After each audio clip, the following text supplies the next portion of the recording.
Hello everyone, welcome back to my channel. भाई आज मैं आप लोगों को बताने वाला हूँ क्लास 10 केमिस्ट्री का चैप्टर नंबर 4, जो कि भाई लास्ट चैप्टर रहने वाले हैं। और भाई मैं इस चैप्टर के रिजल्ट लेने वाला हूँ। सो सबसे पहले आपने मेरा वन शॉट वीडियो देखा ही नहीं भैया ने नहीं देखा है। अगर देखो आपने अगर वन शॉट वीडियो नहीं देखा है तो ये भी नहीं समझ आएगा। क्यों नहीं समझ आएगा? देखिए गाइस, वन शॉट इसलिए रहता है क्योंकि जो वन शॉट में 2 घंटे के अंदर 1 घंटे के अंदर जो इंसान पढ़ाएगा वही आपको 20 मिनट के अंदर पढ़ा देगा। तो अगर आप वन शॉट देखें हैं तो प्लीज़ वो वाला वीडियो देख के आए, नहीं देखें तब भी मैं आपको समझाने का बहुत प्रयास करूंगा। लेकिन कोई ना, अगर आपने मेरा वन शॉट नहीं देखा है तब भी आप देख सकते हैं, क्योंकि मैं ऐसा समझा दूंगा कि आप कभी भी भूलेंगे नहीं। Okay okay. तो पहले मेरे चैप्टर का नाम क्या है? Carbon and its compound. Carbon क्या होता है? देखो भाई, तुम्हें पता है कार्बन क्या है? देखो, हमारे बॉडी के अंदर 18% कार्बन है। सोचो, ह्यूमन बींग के अंदर 18% कार्बन है। प्लांट, अरे पौधे के अंदर यार, पौधे के अंदर हमारे 40 से 50% कार्बन होता है। तो जो बड़े प्लांट के अंदर 50%, छोटे प्लांट के अंदर 40%, ऐसे कार्बन होते रहते हैं। अब जो खाने के अंदर कार्बन होता है, जो पेट्रोल होता है, जो गाड़ी हम लोग चलाते हैं उसके अंदर जो पेट्रोल लगता है उसके अंदर भी कार्बन होता है। जो हमारा लकड़ी होता है, अरे यार जो मम्मी जिससे खाना बनाती है उसके अंदर भी कार्बन रहता है। बल्कि जो आपके हाथ में भी पेन है, पेन भैया पेन यार, अरे जिससे आप लिख रहे हैं उसके अंदर भी कार्बन है। किसी भी देखो प्लास्टिक के भी अंदर कार्बन होता है। हर चीज के अंदर कार्बन है। तो सोचो कार्बन कितना बड़ा है। अभी बस हमारे चैप्टर में क्या है, कार्बन एंड इट्स कंपाउंड का पूरा चैप्टर है। अभी आप क्लास 12 में जाएंगे तो इसका पूरा बुक ही बन जाएगा। सोचो, पूरा बुक ही बन जाएगा। तो ये बिना देरी किए हुए क्लास को स्टार्ट करते हैं। तो पहले मतलब मैंने आपको बता दिया है कार्बन कहाँ कहाँ यूज होता है, कार्बन क्या होता है ना। अब देखो, आपको पता है जो इतना सब होता है इसको ही हम लोग बोलते हैं कोवैलेंट कंपाउंड। कार्बन फॉर्म, जैसे हमारे जो कार्बन होता है, कार्बन आपस में जुड़ता है। अब जैसे कि आप लोग क्लास किए हैं ना, तो अगर आप एक और दोस्त हैं तो आप अगर 2 दोस्त आ जाएंगे तो मैं कहूँगा यहाँ पे दोनों दोस्त है, दोनों दोस्त है। तो ऐसे हम लोग बोलते हैं जो कार्बन होता है अगर हमारे जुड़ता है तो हम लोग उसको बोलते हैं कोवैलेंट कंपाउंड। समझ पा रहे हो ना भैया? समझ पा रहे हैं। अब देखो यहाँ पे क्या है, मतलब कोवैलेंट कंपाउंड का पूरा डिफिनेशन दिया है। A compound formed by sharing of electron between atom देखो यार, जैसे अभी आपके हाथ में पेन होगा, इसको आप जूम करते जाइए माइक्रोस्कोप से देखेंगे तो आपको इसमें एटम दिखेगा। तो सोचो यही यहाँ पे कहा है, हमारे एटम के अंदर जो हमारा मतलब हमारा इलेक्ट्रॉन एटम के अंदर शेयर होता है उसको ही बोलते हैं कोवैलेंट कंपाउंड। समझ गए भैया? थोड़ा सा कंफ्यूजन है, कंफ्यूजन को भी आपके दूर कर दे रहा हूँ। A covalent compound formed by sharing of electron between atom. ये जब बनता है, ये कब बनता है? जब एटम के अंदर इलेक्ट्रॉन शेयर होता है तब हमारा कोवैलेंट कंपाउंड फॉर्म होता है। समझ पा रहे हो भैया? समझ पा रहे हैं। अब देखो मैं आपको एग्जांपल देता हूँ, फॉर्मेशन ऑफ क्लोरीन और फॉर्मेशन ऑफ ऑक्सीजन। अच्छा, क्या आप लोगों को इतना ऊपर का समझ आया? भैया समझ आ गया। अगर मैं आप लोगों को ऊपर वाला समझ आ गया होगा तो मैं थोड़ा सा उसको इरेज कर रहा हूँ, क्योंकि ये मेरे को ऊपर पढ़ाना है। इतना तक कोई डाउट नहीं हुआ होगा आपको। भैया नहीं डाउट हुआ है, चलो ठीक है, अच्छी बात है। एक सेकेंड।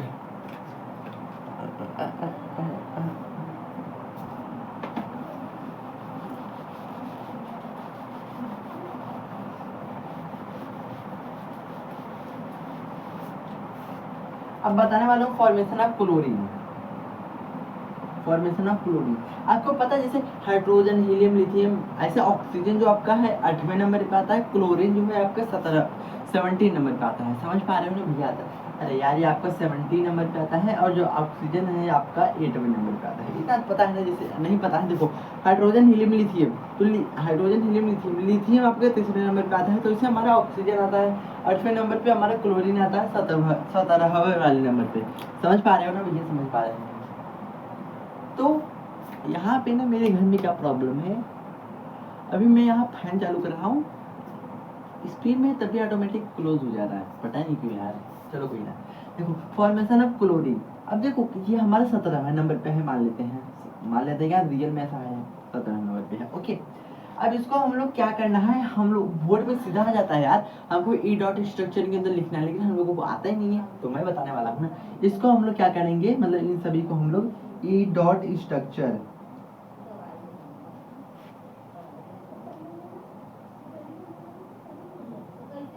ई डॉट स्ट्रक्चर के अंदर ये सब बनाएंगे। तो कैसे बनाते हैं, पहले आपने क्लास 9th में एक चीज पढ़ा होगा, बैलेंस से। भैया नहीं आता, अगर तुमने कह दिया भैया नहीं आता तो मैं किस लिए हूँ, मैं एकदम अच्छे से बताऊंगा।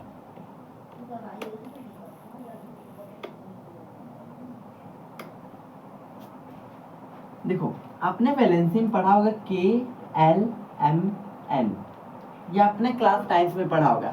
जो आपके K के स्थान पे होता है 2, L के स्थान पे होता है 8, M के भी स्थान पे होता है 8, N के स्थान पे 18 होता है, इतना पता है। तो आपको इस 17वें नंबर पे भरना है। अब इसको खाना, जैसे मान लेते हैं ये कोई इंसान है ना, अब इसको रोटी चाहिए और आपके पास 17 रोटी है, तो पहले जितना आपके पास है उतना खिला दो। तो पहले आपके पास 17 रोटी है, 17 रोटी है तो 17 रोटी पहले खिलाओ इसको। जैसे 4 आदमी है ना, एक आदमी है 2 रोटी खाता है, एक आदमी 8 रोटी खाता है, एक आदमी 8 रोटी खाता है, एक और आदमी 18 रोटी खाता है। अगर इसमें एक चीज होता है, अगर जैसे कि कोई आपके घर आ गया खाना, भैया खाना दे दो, आपने अगर उसको खाना दे दिया तो अच्छी बात है। जब उसका मान लो उसका मन है 8 रोटी खाने का तो 8 रोटी खिलाओगे। अगर एक वहाँ बंदा है उसको 18 रोटी खाने का है, लेकिन आप अभी आपने उसको एक भी रोटी नहीं दिया तो मत देना। समझ पा रहे हो ना कैसे इसके अंदर होता है।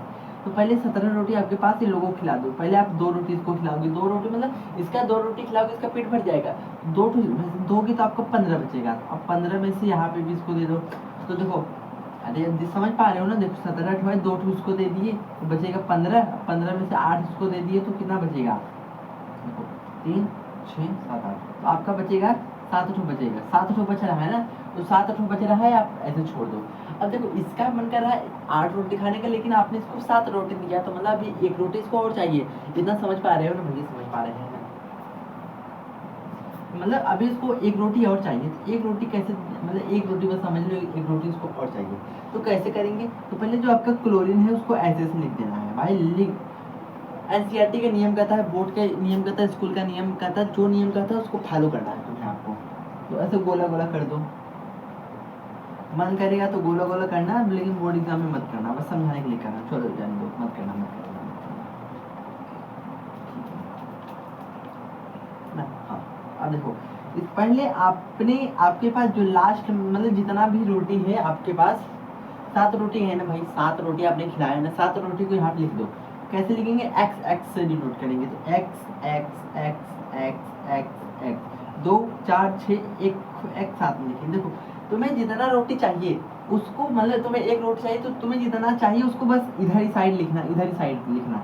अब सेम टू सेम ऐसे यहाँ पे भी करेंगे, 1 2 3 4 5 6, यहाँ पे ना ये होगा 2 4 6 7, 2 4 6 2 4 6 देखो 7। यहाँ ये सामने सामने क्यों लिखते हैं, क्योंकि जितना रोटी चाहिए, 1 रोटी चाहिए उसको सामने सामने लिखते हैं। समझ पा रहे हो ना। अब कर लो। अब देखो ये कहेगा कि भैया मेरे को उसको रोटी खिलाना है, तो रोटी दे दोगे। वो कहेगा ठीक है भाई ले लो, लेकिन अब वो कहेगा चलो ले लो, तो ये इसका सामने वाला ले लेगा, ऐसे करके ले लेगा। अब ये भी कहेगा कि भैया मुझको भी रोटी खिलाना था, तुम दो ना, तो ये कहेगा चलो मेरा भी ले लो। तो देखो अब मान लो बस ये इसका ले लिया, 2 4 6 7 1 8, 2 4 6 7 8, हमारे इसमें 8 रोटी हो गया, तो मतलब मेरा इसका पेट भर गया। तो आपको फॉर्मेशन ऑफ क्लोरीन समझ आएगी नहीं, आपका ये डॉट स्ट्रक्चर एकदम बन के रेडी हो गया है। अब देखो अभी मुझे पता है आप लोगों को, कुछ लोग को नहीं समझ आया होगा, तो मैं ऑक्सीजन का एग्जांपल लेके फिर से बताता हूँ, मे बी आप अच्छे समझ पाएंगे। फॉर्मेशन ऑफ O2, अब इसके भी अंदर ऐसे लिखेंगे KLMN2 8 8 18। अब देखो 8 ऑक्सीजन के में कितना था, 8 आता, तो 2 आप इसको दे दोगे, बचेगा 6 ठो, जहाँ आप लिख दीजिए ना। अब इसको चाहिए 2 रोटी, तो ऑक्सीजन एक टन टन टन टन, अरे यार ton ton ton ton 2 4 6, sorry last में आपको 6 रोटी चाहिए। छठ आपको लिखना है, लेकिन जितना रोटी चाहिए उसको यहाँ पे सामने लिखना है। समझ पा रहे हो ना। तो आप यहाँ पे कैसे कर पाएंगे, पहले जितना रोटी चाहिए, 2 रोटी चाहिए, पहले सामने लिख लो। तो 2 रोटी आपको देना है, बस इसको भी 2 रोटी देना है, इसको भी 2 रोटी देना है। अब लिखना चालू करो, 1 x 2 x 2 x 2 x 2 x 2 x 2 x। अगर देखो आपका रोटी अगर इधर नहीं बच रहा तो जाने दो, इधर नहीं बच रहा जाने दो। समझ पा रहे हो ना। अब इसका आप ऐसे करके ले लो, 2 4 6 2 8। अब इसका भी ऐसे करके ले लो, 2 4 6 2 8। समझ पा रहे हो। तो ऐसा दोनों का पेट भर जाएगा। क्या वाह भाई मेरा तो पेट भर गया। समझ पा रहे हैं ना। अब मैं आपको कैसे पढ़ा रहा हूँ, मैं आप लोगों को किसी भी पीडीएफ से पढ़ा रहा हूँ। मैं आपको अभी पीडीएफ प्रोवाइड कर दूंगा, तो पहले मैं पीडीएफ से पढ़ाता हूँ आप लोगों को ना। देख लिया अब नेक्स्ट। अब यहाँ से थोड़ा सा देख ले कि आपके नेक्स्ट पीडीएफ में क्या है। अच्छा, formation of H2O। Okay okay okay okay. अब मैं आप लोगों को गाइस फॉर्मेशन ऑफ H2O पढ़ाने वाला हूँ।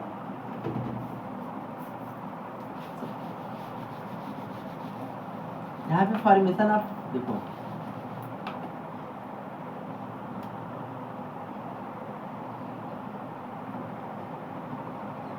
फॉर्मेशन ऑफ H2O बताने वाला हूँ ना।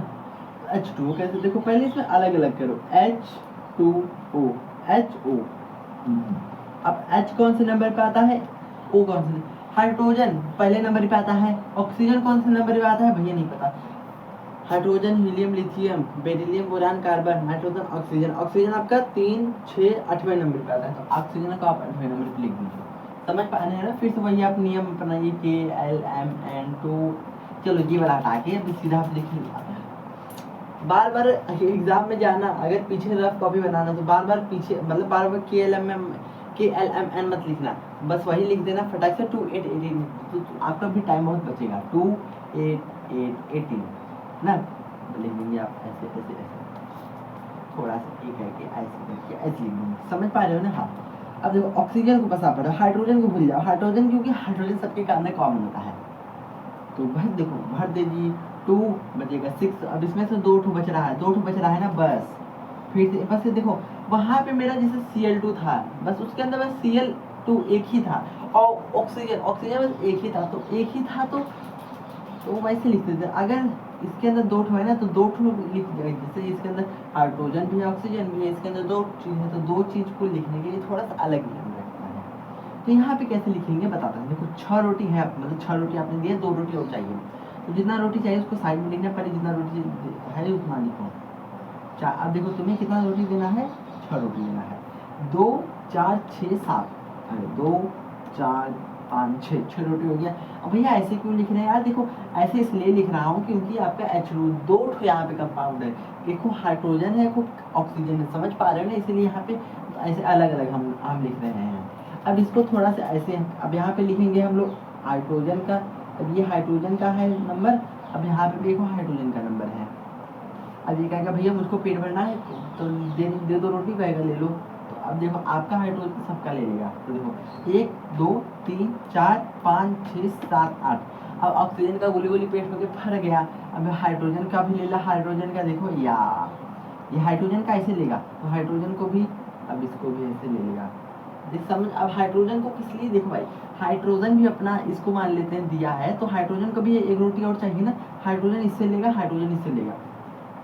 इतना समझ पा रहे हो ना भैया, समझ पा रहे हैं। अब देख लो और कोई पीडीएफ है, थोड़ा सा अलग बताना पड़ेगा आप लोगों को, ठीक है बस। हाँ, अब यहाँ पे देखो मैं यहाँ पे कुछ लिख नहीं पा रहा, मतलब लिख पा रहा हूँ यार, मतलब मैं लिख लूंगा, लेकिन मैं आपको प्रॉपर्टीज ऑफ कोवेलेंट कंपाउंड बताने वाला हूँ, बस एक सेकंड का टाइम देना। Okay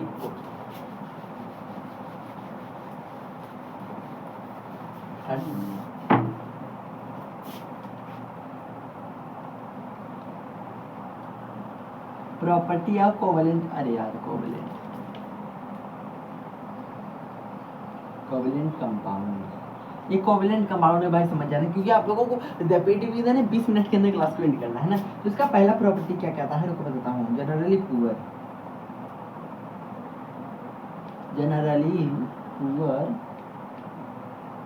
conductor of electricity. तब इसका दूसरा प्रॉपर्टी क्या कहता है, जनरली लो मेल्टिंग पॉइंट।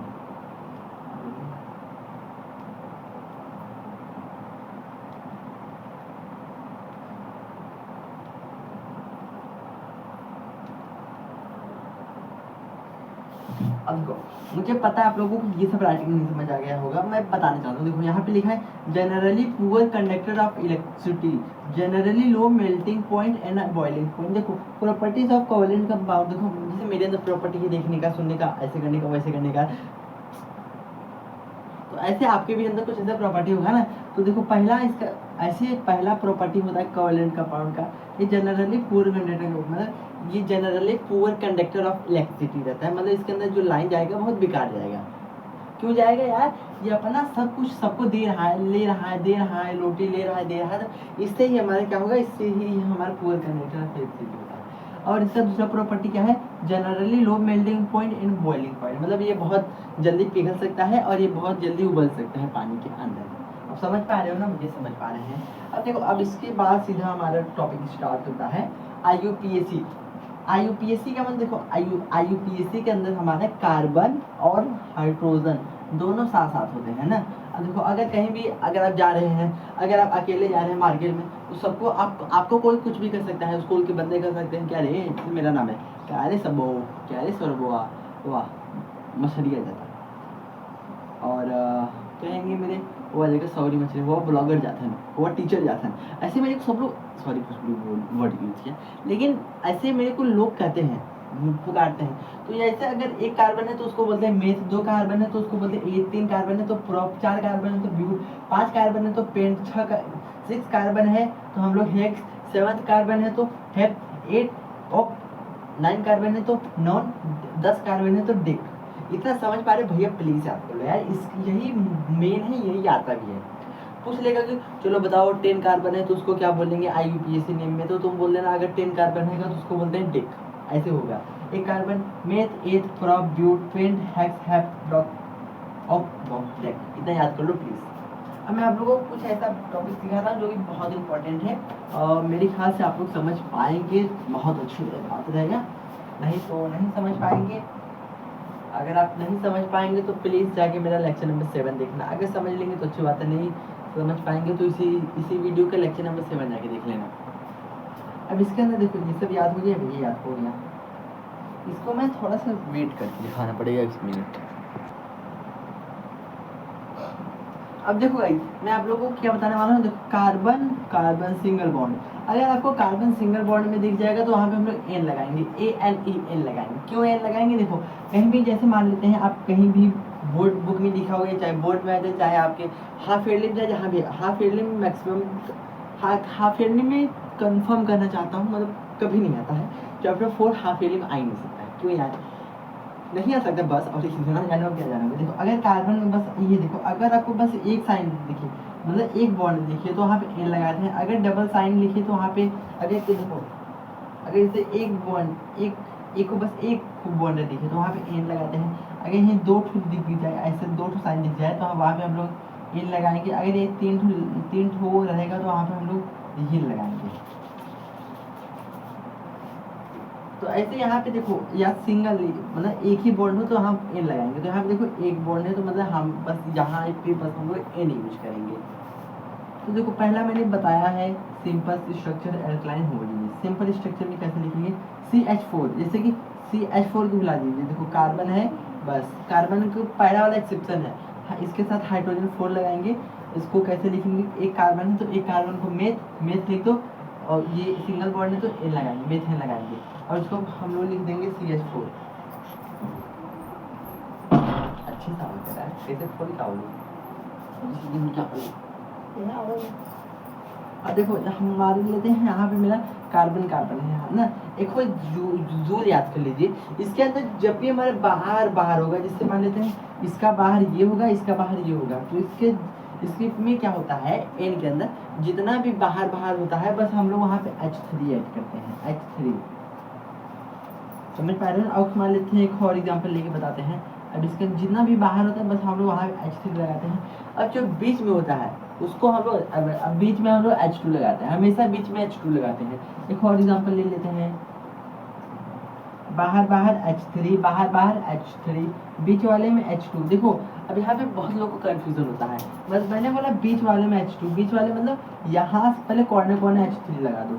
अब जैसे H3 लगाया उसके बगल में H2 लगना चाहिए, देखो उसके बगल में भी कुछ है तब भी हम लोग वहाँ पे H2 लगाते हैं। तब बीच वाले में चाहे जब भी हो वहाँ पे हम लोग H2 लगाते हैं। अब इसमें भी ले लीजिए, जैसे मान लेते हैं ले रहे हैं हम लोग 5 कार्बन ना, तो यहाँ बाहर वाले में H3, बाहर में H3, अब बीच वाले में H2 ना, समझ पा रहे हो ना भैया, समझ पा रहे हैं। अब देखो जैसे कि ये है ना, मैंने इसको लिख दिया है CH4 मेथाइल N। अब दूसरा एग्जांपल लेते हैं, CH3 CH3। अब देखो यहाँ पे एक कार्बन 2 कार्बन है, मतलब ये तो मैंने लिख दिया ना, यहाँ पे 2 कार्बन है तो मतलब एथ लिखेंगे। अब ये सिंगल बॉन्ड में है तो एथ के साथ एन भी लगाएंगे, एथेन। अब देखो कार्बन कार्बन लिख दो, एक कार्बन कार्बन कार्बन मतलब एक कार्बन है तो कार्बन लिख दो, दो कार्बन है तो C2 लिख दो, कार्बन 2। अब H भी हाइड्रोजन भी है, हाइड्रोजन 6 है तो हाइड्रोजन 6 लिख दो, 3 दूनी 6, समझ पा रहे हो ना। अब ऐसे इसका भी आप लिख दीजिए, और एक कार्बन दो कार्बन तीन कार्बन मतलब प्रोप है, प्रोपेन लिख दीजिए, प्रोपेन लिख दीजिए। अब प्रोपेन लिख दीजिए। अब देखो कार्बन है, एक कार्बन 3 कार्बन है तो एक कार्बन 3 कार्बन तो C3 लिख दीजिए। अब हाइड्रोजन भी है, हाइड्रोजन भी लिख दीजिए, 3 तो 6 7 8 8 हाइड्रोजन भी है। अब ऐसे इसका ले लीजिए। अब इसको भी कितने 1 2 3 4 कार्बन है तो 4 कार्बन मतलब ब्यूटेन, ब्यूटेन में देखो कार्बन लिख दो, कार्बन 4, और देखो हाइड्रोजन भी लिख दीजिए आप, हाइड्रोजन देखो हाइड्रोजन 3 6 7 8 9 10 तो हाइड्रोजन आपका 6 हो जाएगा, 10 हो जाएगा। अब ऐसे इसका भी ले लीजिए 1 2 3 4। यहाँ पे अब यहाँ पे मैं बोलूँगा नहीं, बस समझ जाना। यहाँ पे देखो 5 कार्बन तो 5 कार्बन आपका पेंट हो या पेंट में लगाएगा, समझ पा रहे हो ना। सो गाइस देखो मेरे को वन शॉट में जितना पढ़ाना मतलब रैपिड रिवीजन के अंदर जितना पढ़ाना था मैंने सब कुछ पढ़ा दिया है। रैपिड रिवीजन के अनुसार जितना पढ़ाना था सब कुछ मैंने पढ़ा दिया है। अब इसके बाद भी अगर आप डिटेल में जाना चाहेंगे तो वन शॉट देख लेना, अगर इसकी डिटेल में जानना चाहेंगे तब मेरा वन शॉट देख लेना। सो गाइस मैं यहीं पे वीडियो को एंड करता हूँ। आशा करता हूँ आप लोगों को मेरा लेक्चर एकदम अच्छे समझ आया होगा। तो गाइस मैं यहीं पे वीडियो को एंड करता हूँ, तब तक के लिए बाय बाय, जय हिंद, वंदे मातरम।